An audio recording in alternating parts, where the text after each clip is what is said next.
السلام علیکم. حضور میرا سوال حضرت آدم علیہ السلام کے متعلق ہے. اچھا. کہ حضرت آدم علیہ السلام جو موجودہ نسل کے بابا آدم نے یا جیسے قرآن شریف میں لکھا ہے کہ میں نے آدم کو خلیفہ مقرر کیا. ٹھیک ہے. تو اگر وہ اس نسل کے بابا آدم نہیں تھے تو ان کو کن کا خلیفہ مقرر کیا گیا؟ اس نسل کا ہونا ضروری ہے. اس طرح اس سے پہلے بھی نسل ہے. ہاں وہ ٹھیک ہے آپ کی بات، وہ ٹھیک ہے. حضرت آدم جب خلیفہ مقرر ہوئے ہیں اس سے پہلے کثرت سے انسان موجود تھے،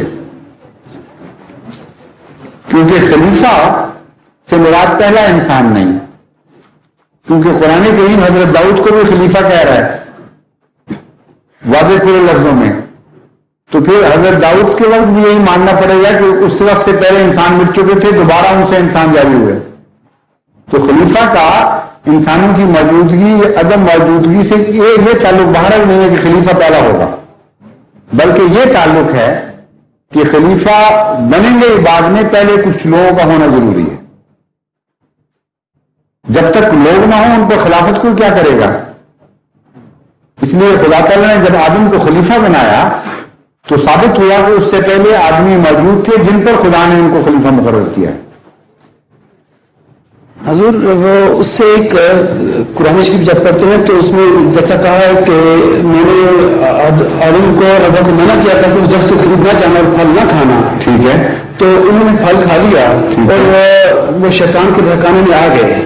تو اس سے یہ تصور پیدا ہوتا ہے کہ وہ پھل کھانے کے بعد وہ ایسے حالات پیدا ہوئے کہ مسئلہ انسانی چلی، یا یہ کون سا پھل تھا یا وہ کیا چیز تھی جس کے بارے میں منع کیا گیا تھا؟ وہ بات تو آپ چھوڑے نا، پہلی بات تو حل ہو جائے.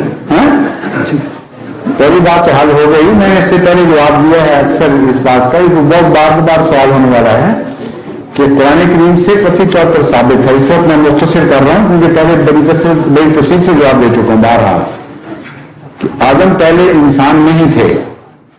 خلیفہ سے یہ استنباط کرنا کہ وہ پہلے انسان سے غلط ہے، کیونکہ خلیفہ تو ہر نبی ہوتا ہے خدا کا. اور حضرت داؤد کے متعلق جس طرح کلیم کھلا فاضل لفظوں میں آیا ہے کہ اے داؤد تو خلیفہ، تجھے ہم زمین میں خلیفہ بنایا ہے ہم نے، تو ثابت ہوا کہ اس سے پہلے آدمی تھے اور خلیفہ کا بننا ہی بتا رہا ہے کہ آدمیوں کا ہونا ضروری ہے، ورنہ وہ خلافت کس پر کرے گا؟ یہ بات تو ہو گئی نا طے.